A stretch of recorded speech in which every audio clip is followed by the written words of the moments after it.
Hello, you're listening to The Sower, a podcast of the Ciceronian Society. The Ciceronian Society equips and encourages Christian scholars to serve the church as a center of cultural and civic renewal. To learn more about us, our events, our journal, Pietas, and to sign up for our newsletter and make your tax-deductible gift, please go to ciceroniansociety.org. We have a busy year ahead, so definitely stay tuned. We got our fall symposium this October 22nd through the 24th. In Holland, Michigan. A tentative program is now available and on the website, and registration is open. Our 2027 spring conference will be at Regent University in Virginia Beach, March 11th through the 13th, and the proposals for that are due September 1st, 2026, which I think will be not long after this episode gets posted, probably sometime in August. We'll also be launching the Logres Institute for Classical Studies this fall. Registration for that is also open. I'm Josh Bowman, Executive Director of the Ciceronian Society. Before we go any further, I'd like to open with prayer. Heavenly Father, we ask that in the name of your Son, Jesus Christ, you would bless this conversation and guide us by your Holy Spirit. May all we say and do bring glory and honor to you. Amen. I am very excited today to be joined by Ciceronian Society member Michael Lucchese. Michael Lucchese is founder and CEO of Pipe Creek Consulting, as well as a contributing editor to Providence Magazine and an associate editor of Law and Liberty. He is the editor of a new collection of writings, which is the topic of today's episode. These are writings by Russell Kirk called On America, How to Understand the Legacy of 1776, published by Creed and Culture. Welcome to the show, Michael. Josh, great to be on. So I love Russell Kirk. He's come up a lot on this show. I was in full disclosure, I was a Wilbur Fellow at the Russell Kirk Center. I'm friends with the family, and he is such an interesting author, and I think this is such an appropriate book for our particular moment. But I'm curious, now that the book has been published, let's begin with what you intend this book to do or show. What was your goal in putting this together? Yeah, so I think that with a lot of America 250 celebrations, well-intentioned as they may be, I think some of them have been kind of surface level. Some of them have sort of been this sort of just celebration of the country generally, without maybe digging deep into what makes the country, right? And I think Dr. Kirk was actually one of the best people to turn to understand the deepest roots of American order, our connection with antiquity, what makes America different from antiquity, and not just from a political perspective, but also a literary, a philosophical perspective. So I hope what this book shows is that America goes a lot deeper than we might be inclined to think at first. Just the way you said that made me think of, I think it's Edgar Schein who talks about the iceberg model, where there's artifacts, espoused values, and underlying assumptions of an organization. He's specifically talking about organizational culture. It is funny how obsessed these celebrations can get, and I'm guilty of this in kind of a funny way, where it's all about those symbols, right? Like just, I love the flag. Let's just wrap ourselves in it and root for the U.S. to beat Belgium. Sadly, it did not happen. Or just, all the memes with eagles in them, right? All these things are great, but Kirk does. He says, look, those are important. I'm not saying they aren't, but there's all these underlying historical aspects to this. Now, and I've been in the archives. I know that Kirk Kirk has written a lot on the American founding. And so you had to make some tough decisions. How did you determine what to include, what to leave out? Yeah, so the book is divided into three sections. The first section is on the revolution and the founding itself. The second section is on American statesmanship. So some of the key figures that Kirk admired or did not admire, as it were, throughout American history, from John Adams to John Randolph Roanoke, Abraham Lincoln, Ronald Reagan. And then the last section, which in some ways is, in my opinion, the most important section, is on American literature. I'm very pleased to say that there are two previously unpublished essays in this collection. One is a speech that Dr. Kirk gave on Abraham Lincoln in the 1970s, and sort of going through what he admired about Abraham Lincoln.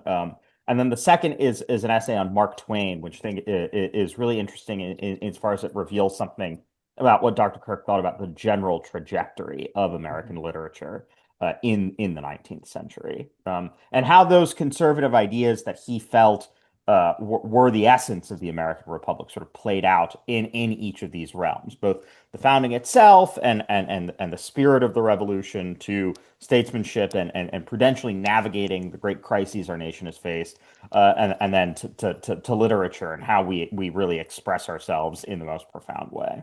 Hmm. Hmm. Yeah, Kirk was definitely. I mean, he's known as essentially this father of modern intellectual conservatism. I think rightly, but he's people think about conservative today, they only think about the political side of it, right? A set of policy programs. It was really refreshing when I first encountered Russell Kirk to realize, oh, it's more than just being a Republican. In fact, many times it's not being a Republican, frankly, lately. But it was so rich to find out that that the idea of conservatism was so much deeper than politics. And I mean, it's been decades now since I first encountered him, but that was really good. Now you got Brad Berger to write the forward, also a Ciceronian Society member. Dr. Berger writes in the forward. He writes, "Quote: Kirk believed that America served the world as a kind of anamnesis, a remembrance that returns us to right reason and the proper ordering of things." You've kind of already answered that, but what do you make of that particular description of Kirk? Yeah, I think that's great. He took that phrase from Eric Voegelin's political Hmm. theory, and it means basically remembering. And so for Kirk, what's important about the revolution is not so much that it's starting something wholly new or introducing modes and orders wholly new, something like that. It's not a Machiavellian revolution or something like that. Rather, it's a return to what Kirk is frequently refers to as the old moral order. And by that he means the civilizational inheritance that we can trace from Jerusalem to Athens to Rome to London to Philadelphia, right? This great idea of the West, of man in a certain dignified way, bound together in community, aiming at some higher end virtue.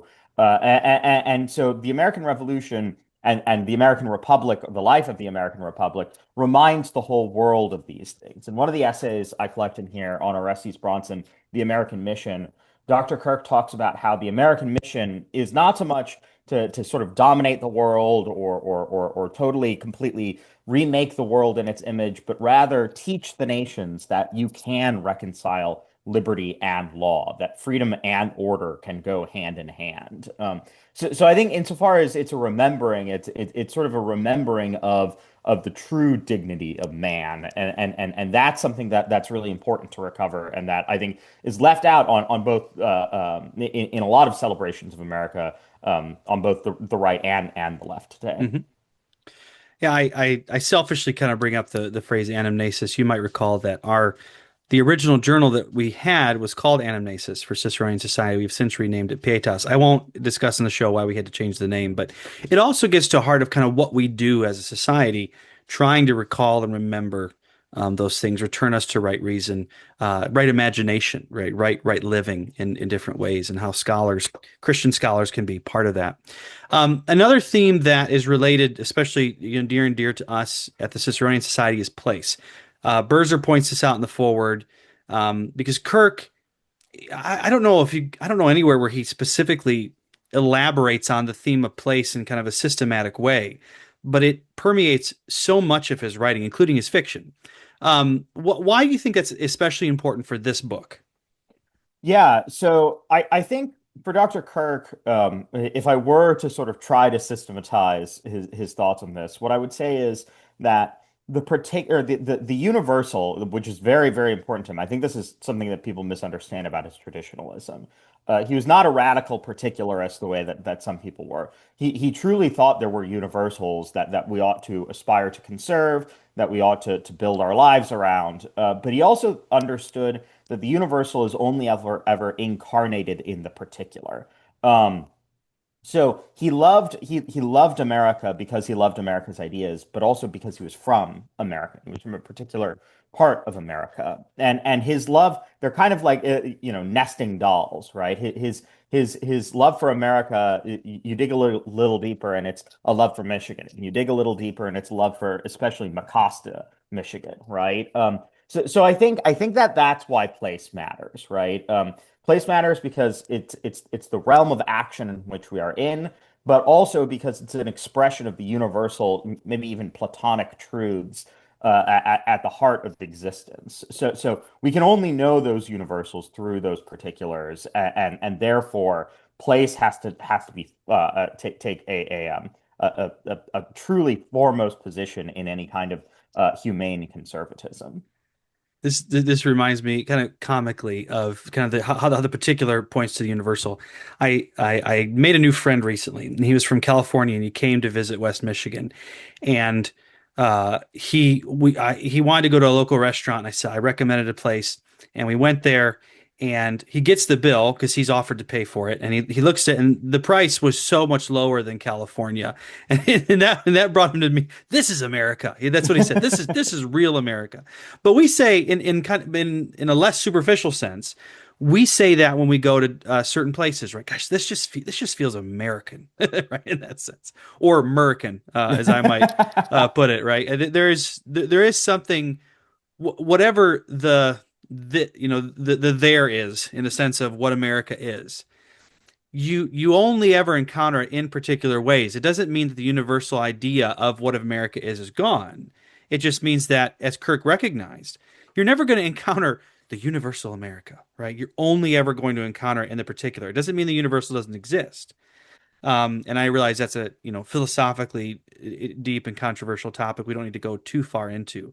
But that's Well, also yeah. Go ahead. to add one more point to this, I think it's important to say th this is not a sort of provincial particularism either, right? Mhm. It's not Right. because he Right. didn't get beyond the bounds of his place.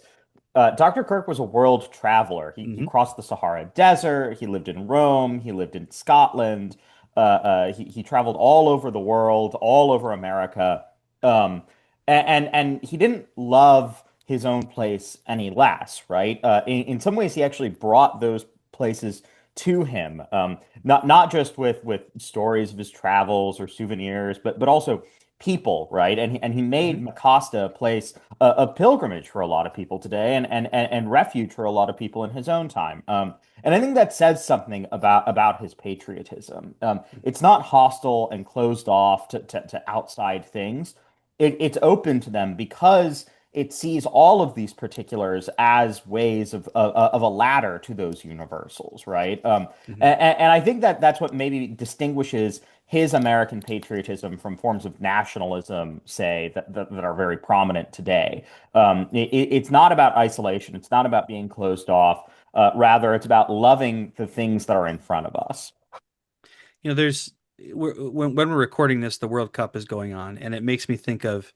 I was having this conversation recently with someone how when you watch the World Cup and you see the way these countries respond to their teams, the nationalistic fervor, if we can call it that, is so deep. Like, they're just weeping and crying, wrapping themselves, painting themselves in the flag. I love it, but at the same time, like in other contexts, it might worry you a little bit. At the same time, there is a sense in which, and I think Kirk would recognize this. When the Norwegians play, he sees something beautiful in how much Norwegians love Norway, right? Or in how much the French love France. There's going to be that aspect, to the extent that they do.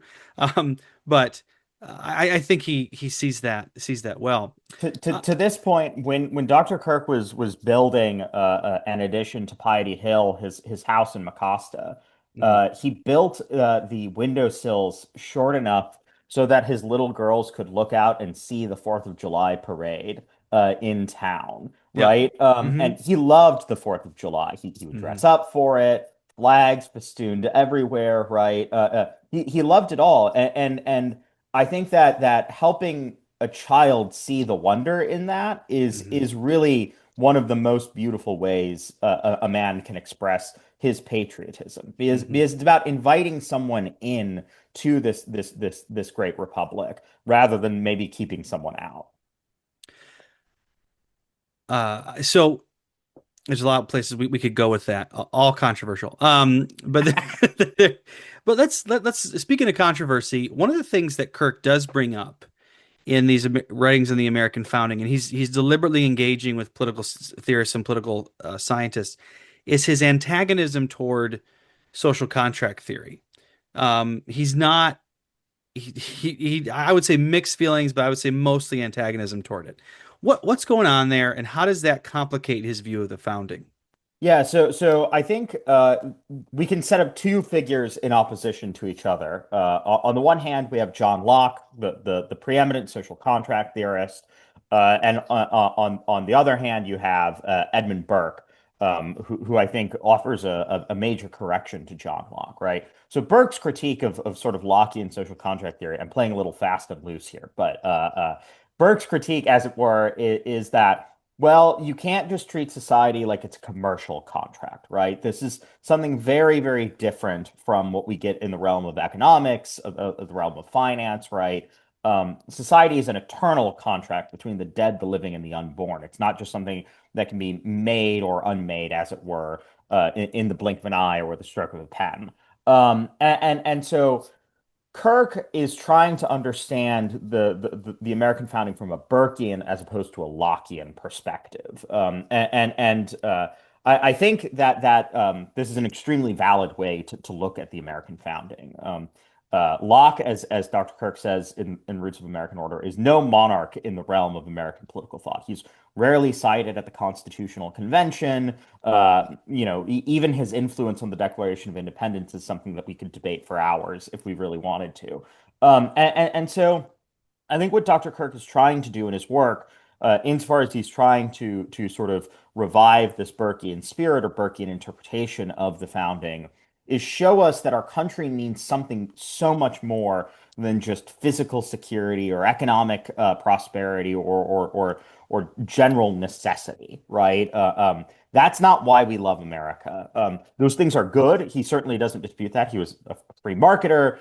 He believed in a strong national security. But at the same time, uh, you know, the ultimate question is if society is merely a commercial contract, why would a patriot die for society, You're right? right. Yeah. I think what Dr. Kirk is trying to do is say enough of this sort of cold rationalism. Let's really talk about what is worth loving here, right? Mm. What do we love about our ancestors? What do we love looking forward about our descendants? What do we love about here and now? And how can we preserve those things? How can we align those things with the permanent things that are essential to the human condition? That's an interesting way to think of Burke's notion of the social contract. Was he's not just thinking, it's a contract. It's not really a contract. It's about what you love, right? The thing, the past, the present, and the future, and the people and the places that make it up. Well, Locke's, where is love in Locke's social contract theory? There's none in Hobbes, I mean, hey, you know what? If you're listening and you're a Locke or a Hobbes scholar, and I know you're out there, feel free to propose a paper. That'd be a really interesting topic. Yeah, where is love in kind of the traditional social contract theories? In that respect, I think you can see it in Burke to the extent that he is a contract theorist, or going back to the lesser known contract theories of people like Suarez. In a another episode, by the way, there we did we talked about how Cicero could be, or I don't know if it was in an episode or in an article I wrote. I don't remember anymore. But essentially, Cicero's influence on Locke is important here as well. So I mean, when there are certainly thinkers today who write on the American founding and act as if Locke wrote the Declaration of Independence, that's just incredibly overstated. I think he has an impact, but he's one of many people, right? I mean, you can't really discount Blackstone, Hume, and Cicero, and all the Roman thinkers, for that matter. As well as just experience, right? That these men had. Now, speaking of some of these controversies, uh, this year we're celebrating the Declaration of Independence in what, 12 years? Am I getting the math right? We're going to celebrate the 250th of the Constitution, presumably. Uh, Actually, it'll probably be a much more muted celebration, quite frankly. Again, but there were some older founders, like I think Patrick Henry's an example, some of the Anti-Federalists and others, who thought that the Constitution betrayed the Declaration of Independence. The Declaration of Independence was more, Lockean and Republican. The Constitution, was it taking us back to, British thought, essentially? Are we just becoming England again? Where does Kirk land on this, I think, very prescient debate?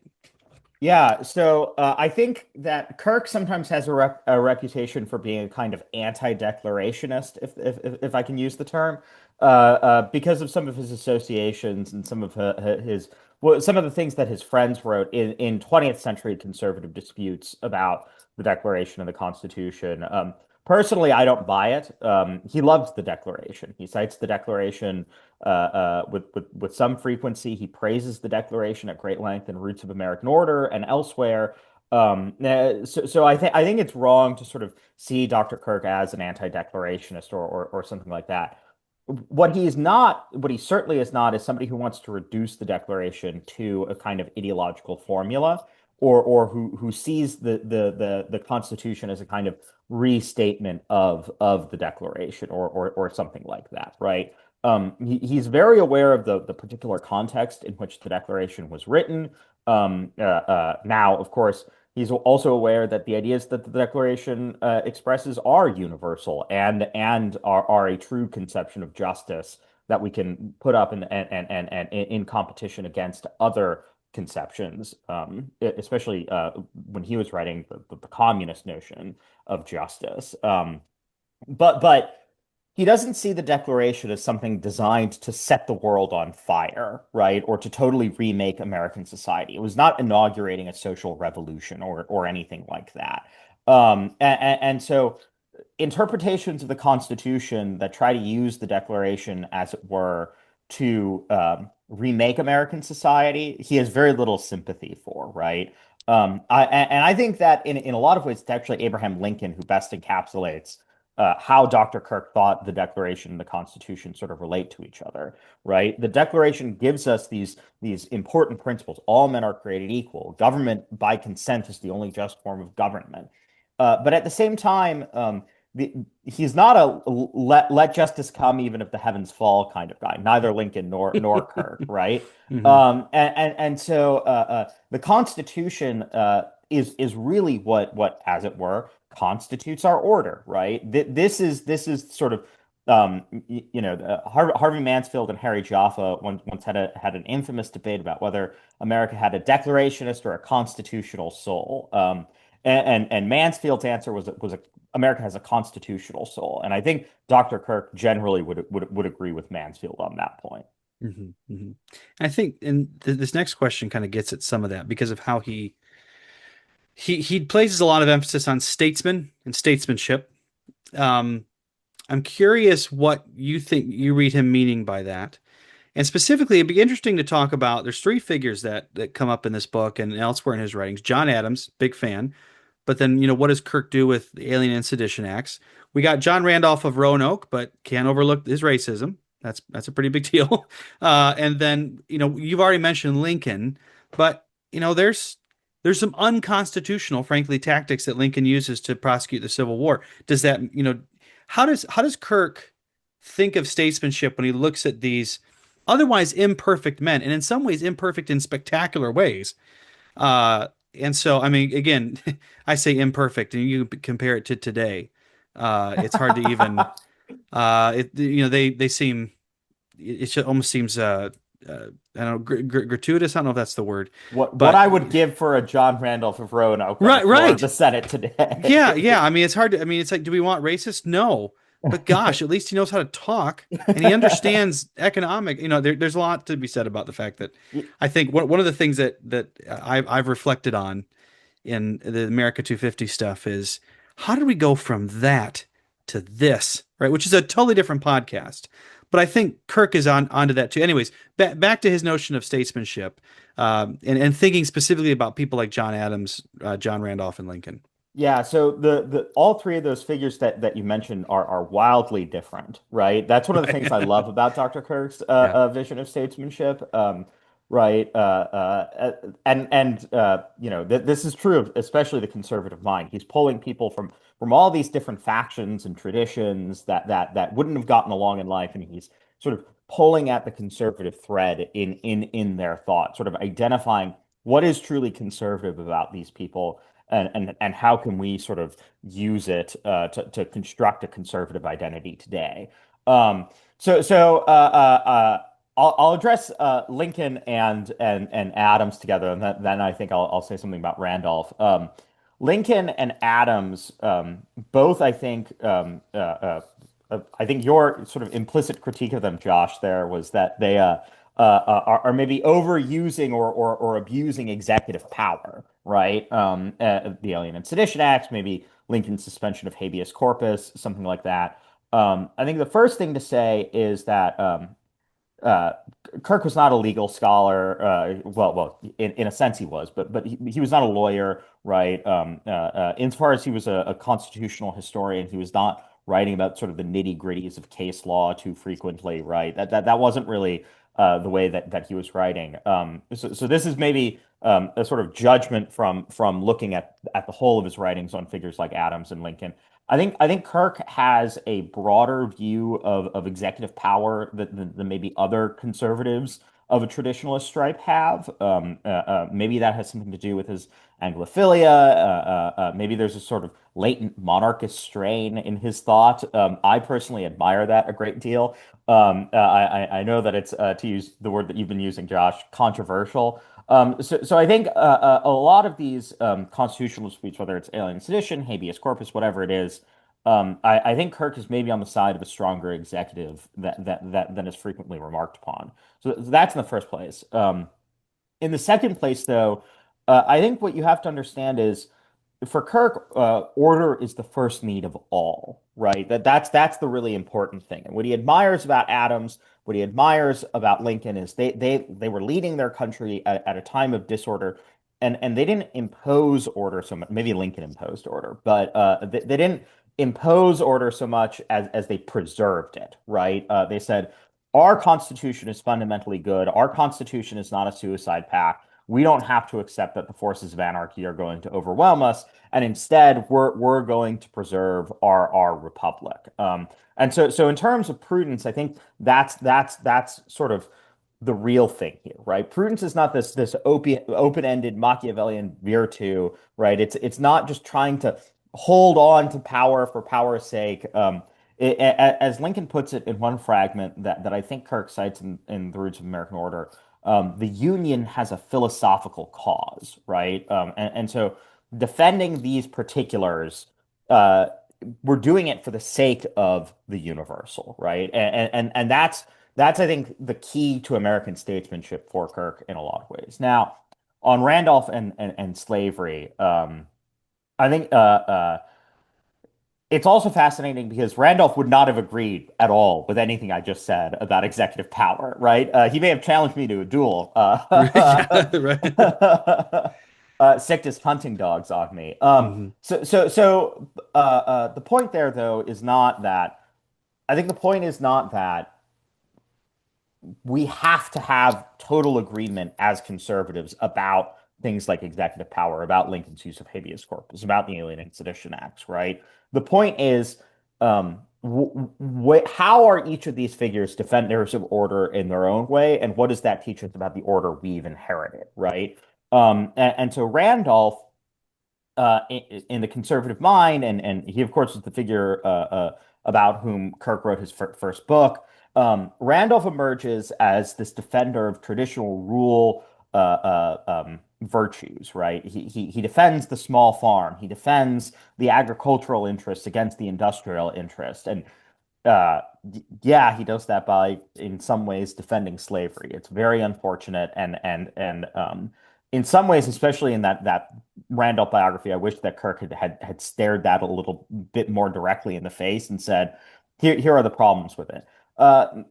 Nevertheless, Kirk was not an apologist for slavery at all. Randolph, honestly, was not really an apologist for slavery.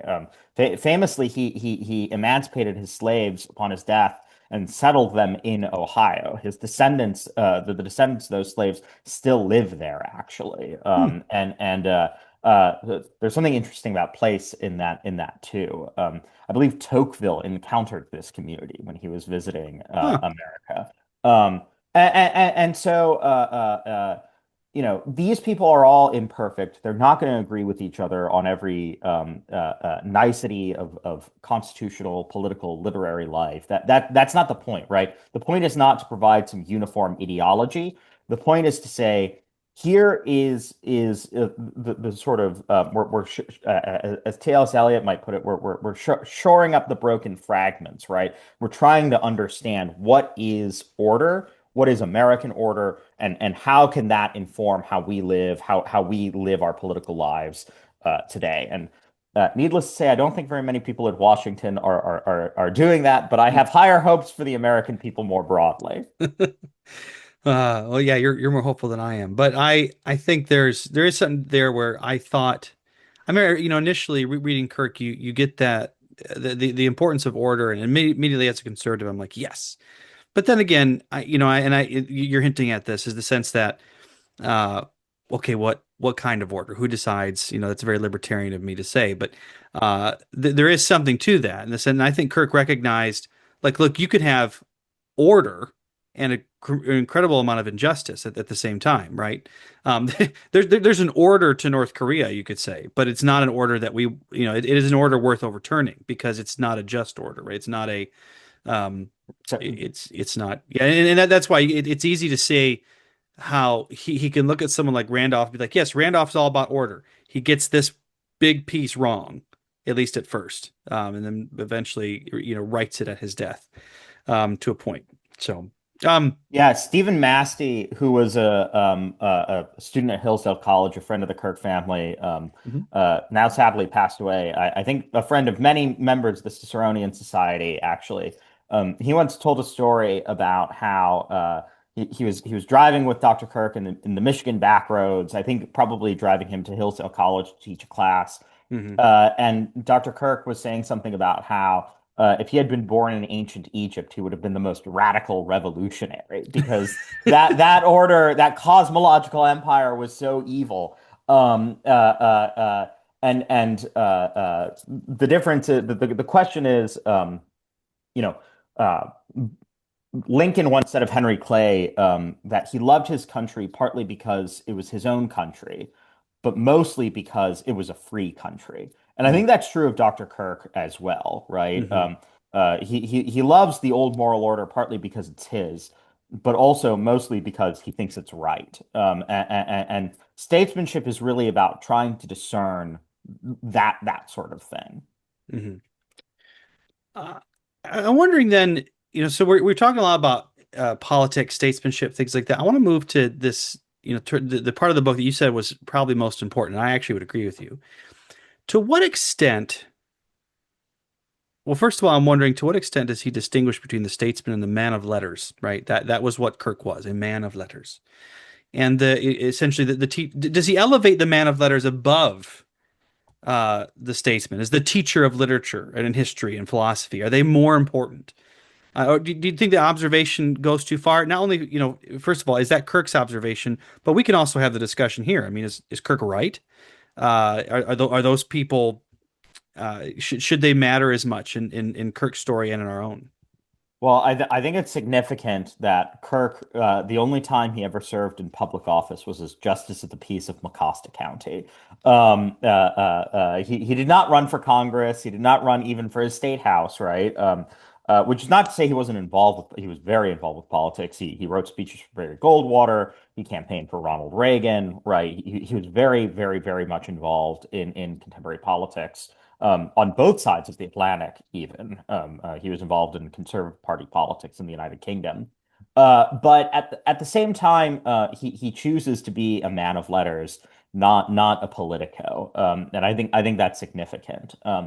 It seems to me that he Dr. Kirk is of the opinion that the man of letters, that the literary mind provides a more lasting influence on the Commonwealth. And perhaps relatedly, conservatism, Dr. Kirk says in The Conservative Mind, is often more successful in literature than politics, right? One example from the other side of the Atlantic that we might cite is the example of Sir Walter Scott, who not only wrote the Waverley novels, which were wildly successful and sort of gave the United Kingdom in the period after the Napoleonic Wars a real sense of identity, of historical continuity, but also discovered other great literary talents like Lord Byron, Jane Austen, people like that, and sort of shape people through his critical eye. Um, he even inspired American authors like James Fenimore Cooper, who wrote the Leatherstocking Tales, partly inspired by Walter Scott Washington Irving. And so I think that it is the man of letters ultimately who has the greater and wider and more conservative influence on a commonwealth, necessary as the statesman's vocation is. And so I think the next pressing question is kind of, does America have a good literature? Do we have a literature that communicates that kind of conservative that conservative mentality? Hmm.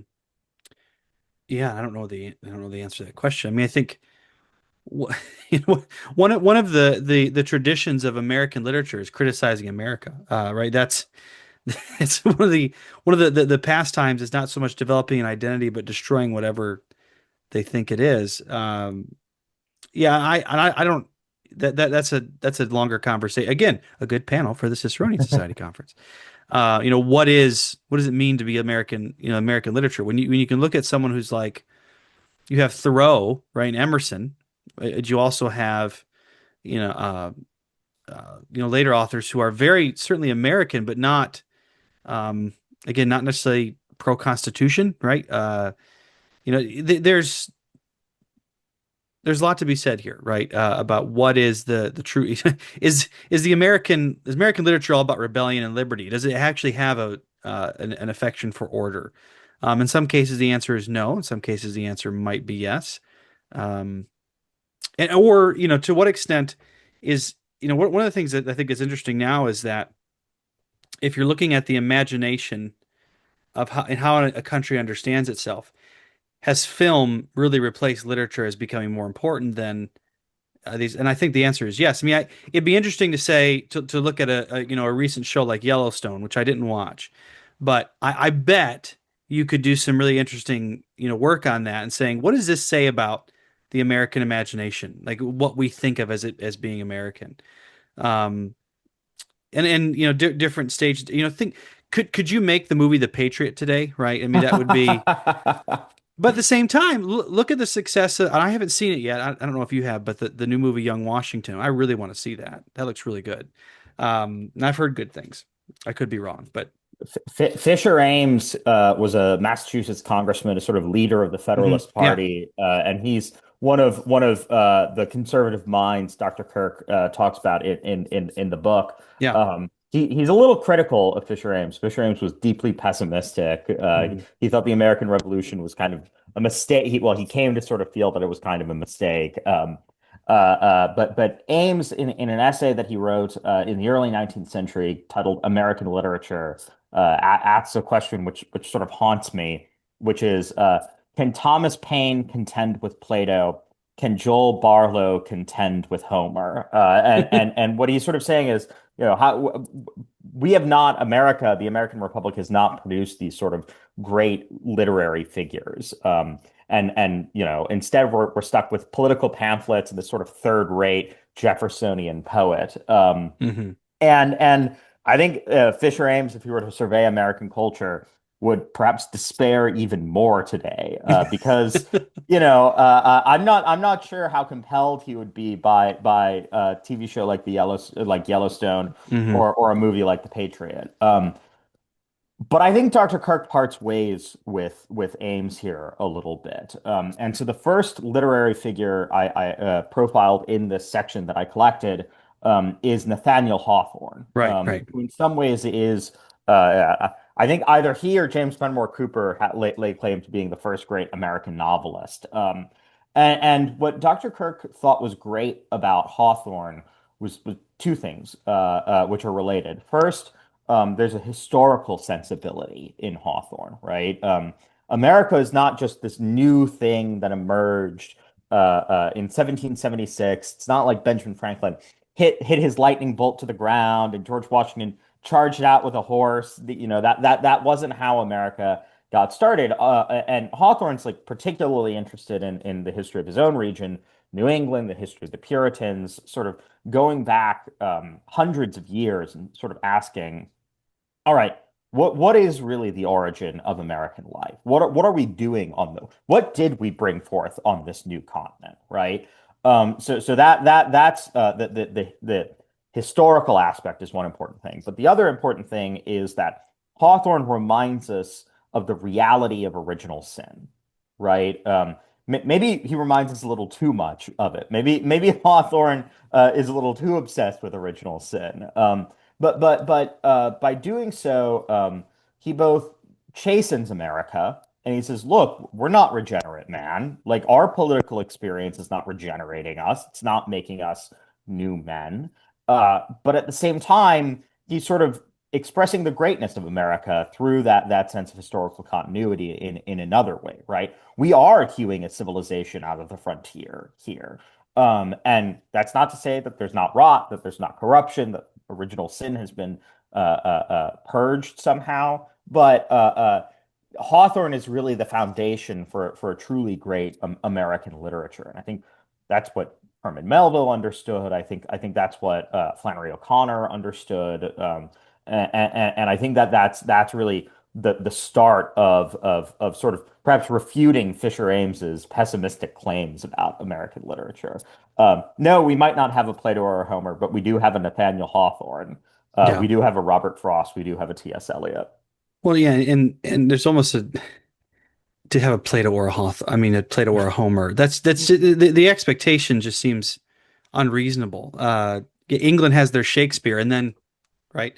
Um, but coming up on a future episode, by the way. So I want to turn to we've talked about place, we've talked about tradition. Let's talk about things divine. So Russell Kirk's faith is complicated at times through his life. I don't think there's ever a time where he would have considered himself an atheist. I don't think. There's certainly times where he can be despairing, especially during World War II and earlier. But then he meets Annette, who is still among us as we record this. She will probably outlive me. I think she's what 120. Just kidding. But his wife, and when they got married, I think it's 1964. I think before that, right, he converts to Catholicism. But he was never hostile to faith. He was certainly sympathetic, and eventually becomes, I think, more and more a deeper part of his life as he gets older. How though? Let's focus on the American founding though. We continue this debate of, did America have a Christian founding, and what was the relationship of Christianity to the American founding? Where does Kirk land on that question? Yeah, so Kirk is firmly in the Christian America camp, as it were, but maybe not exactly the way people talk about this today, right?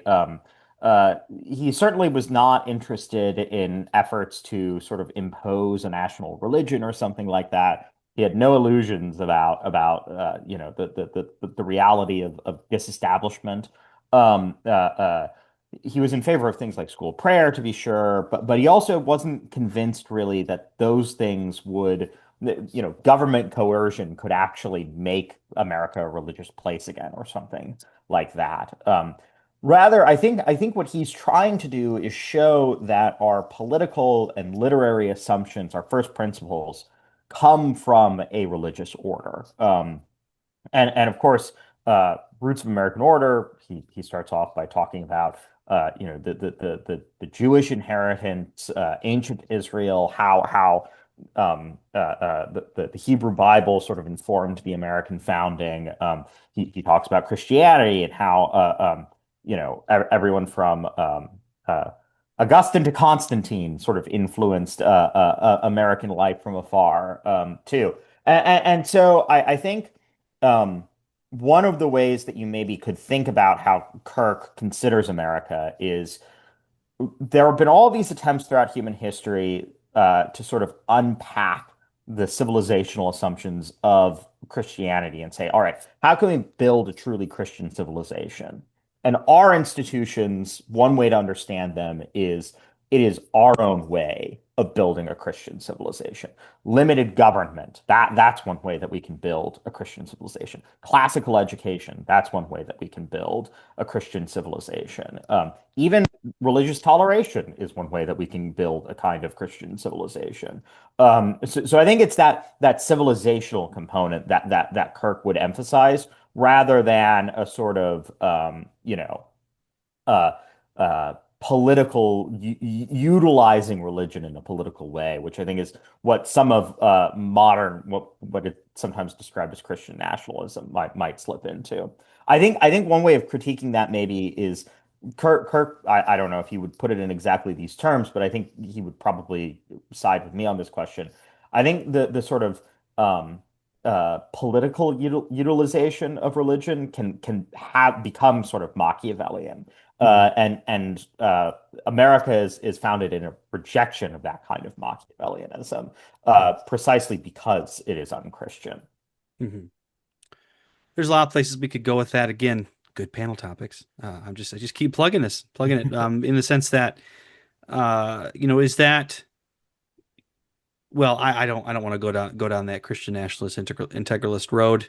Anybody who's listening might know about that. In general, our president James Patterson fights that fight on Twitter every day, usually getting numerous threats regularly. But I got two more questions for you. I want to go to chapter 4 in the book. It's called Renewing a Shaken Culture. And Kirk seems to be suggesting that America's cultural debt and connection to Britain actually endured beyond the founding era and the Declaration of Independence. And he also, I think, interestingly, sees parallels of decline between the two countries, especially due to the poison of multiculturalism. What do you make of that? And I think it's a really important chapter because it's also remarkably unsettling. So if Kirk is right, is the mess that it currently is the United Kingdom, frankly, is that in our future, right? Are we headed there too, just faster? And again, you don't have to. That future question is tangential to a point, but to what extent do, do, does Kirk connect the United States and Britain? Do you think he overstates it? And where is this headed? Yeah, so I definitely don't think he overstates it. I think that so the title of one of his last books in his own life, which several chapters of this new collection are taken from, is America's British Culture, and I think that's basically true. Our folkways, I mean, the language that you and I are talking in, right, was born in the British Isles. Our folkways are British. Shakespeare was an important point of reference for the founders, for Lincoln, for I hope us today still. And so I think that Britain and America are sort of culturally inseparable, even though we're politically separated. Consanguinity is the word that the founders used in the Declaration of Independence to describe the relationship between these two nations. So in Dr. Kirk's memoir, Sort of Imagination, he describes a similar experience when he goes to the South to study at Duke University and get his master's degree, and when he goes to the United Kingdom to study at St. Andrews in Scotland for his D.Lit. In both of these places, he sort of sees a vision of order, right? It's not perfect, certainly not perfect in the South, certainly not perfect in Britain, but he sort of sees by going to these places that are sort of similar to what he knows from Michigan, but sort of different in a whole bunch of ways. He sees ways that he sees that ladder from the particular to the universal, right? And so I think it's really important that we sort of look at British constitutional and cultural history and say, all right, here's the essence of this political experience, and here's how it informs our own. I recently wrote a piece for Law and Liberty lamenting the expulsion of the hereditary lords from the House of Lords in the United Kingdom. We don't have hereditary lords in the United States. We definitely should not, right? I think aristocracy would not work in this polity that way at least. But nonetheless, I think that we're witnessing the sort of decline of order in the United Kingdom in a really troubling way. That should be especially troubling to us as Americans, right? We have a relationship with this place. We should hope and pray that that place flourishes, and the fact that it's not ought to be a sort of reminder of the possibility that, this could all go up in flames, right? Rome went up in flames. America could go up in flames too. Britain might be going up in flames right now. Literally and figuratively. Yeah. And I think Publius's remark at the beginning of Federalist One, that it seems to have been reserved to us to decide the important question for all time, whether men are capable of good government by reflection and choice, or whether we're always going to rely for our political constitutions on accident and force. I think that's something that Dr. Kirk is really reckoning with in a lot of his work. And to be clear, he's very much on the side of reflection and choice, right? He does Hmm. not think that it is mere accident and force which governs the affairs of men. But I think the example of Britain today is a reminder of our responsibility. Um, uh, uh, whether they can find their way back to renewal or not, and I certainly hope they do. We as America are the last best hope for deciding that question, and the question is even more important for us in a lot of ways. So it's a reminder of responsibility, a reminder of the duties of citizenship, I think. Hmm. Well, and I think that that kind of gets to the last question, but I want to give you the last word here, in the sense that what do you hope we take away from this, the way forward for conservatives and our understanding of America? I mean, what? But to put this another way, and again, this would be another good panel topic. I just keep coming up with them. America 251, right? Essentially, if we are to endure another 251 years, what does a figure like Russell Kirk offer us? Um, to get to the American 500th anniversary. Yeah, so I think conservatism, Graham McAleer in a recent book, The Wisdom of Our Ancestors, describes conservatism as a doctrine of crisis, right? It emerges in response to like particular crises, the French Revolution, say, and we could go on, right? But I think conservatism is always sort of tempted by the declension narrative, right? Everything started out good, and now everything is bad, and woe is us. But there's a truth in there. I don't want to deny that. I don't think Dr. Kirk would deny that. But one of the things toward the end, I paired two chapters. An early essay Dr. Kirk wrote on Henry and Brooks Adams, sort of inheritors of the Adams political family and their legacy. And then the end of the conservative mind on T.S. Eliot and Robert Frost. And what you sort of get, the second half of the conservative mind can be somewhat depressing to read, right? Because all these British and American conservatives, they're losing. They're losing all the time. They're not winning. You get these occasional great men, Lincoln, Disraeli, so on and so forth. But really, politics in the second half of the 19th century and the beginning of the 20th century was a low and grubby thing, right? It's not very inspirational to read about some of these figures. Um, and Henry and Brooks Adams, their sort of response is, the title of the chapter is "History Without Providence," right? They sort of lose faith, and they sink into this kind of what we might describe as conservative despair. And there's something really important about that despair, right? Henry Adams was a profound philosophical thinker who I think is underappreciated in America today. But it is despair, and despair is a sin, right? And so turning from them and their conservative despair, we get these poets, Robert Frost, T.S. Eliot, and Kirk argues that they offer us a conservative hope, right? Their poetry shows us a way back to the transcendent. It shows us a way back to the universal. It shows us a way back to the light from the darkness. In no small part, I think, especially in Eliot's case, because he was such a profound Christian, and because of his spiritual agony on his way to becoming a son of the church. Mm, And so there is a hope here. And I think that's really what I hope people take away from On America, right? There's a hope embedded in our republic. There's a political expression of it. There's a poetic expression of it. There's a religious expression of it. And I think the conservatives' task today is to recover that hope. Recovering that hope, that cultural, that civilizational activity is way more important than any political or partisan activity that we can participate in. And so I hope what this book does is it encourages people to dig deep into the roots of America and try to understand them, try to understand the founders as they understood themselves, try to understand Kirk as he understood himself, and maybe we can understand ourselves a little bit better too. Excellent. Well, Michael, thank you so much for this book, putting these writings together. The link to the book published by Creed and Culture is in the show notes, and I definitely encourage you all to take a look, especially if you're new to Russell Kirk. It is a great entree into his writings. There's also a book called I think it's The Essential Russell Kirk, which is another good one as well. Great people at the Russell Kirk Center, longtime supporters of the Ciceronian Society and good friends. A place where I go as often as I can to hide from the world, but I do eventually have to leave. It's where I wrote my dissertation. It's where I did a lot of work there. So, anyways, Michael, thank you so much. Appreciate it. Josh, thanks for having me on.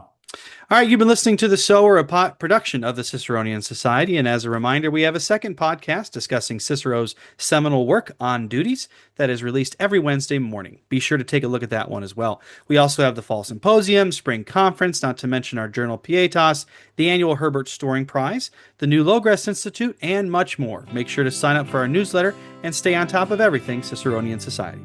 Don't forget to rate and review this podcast, share it with your friends, and check out our website at ciceroniansociety.org. Thank you for listening.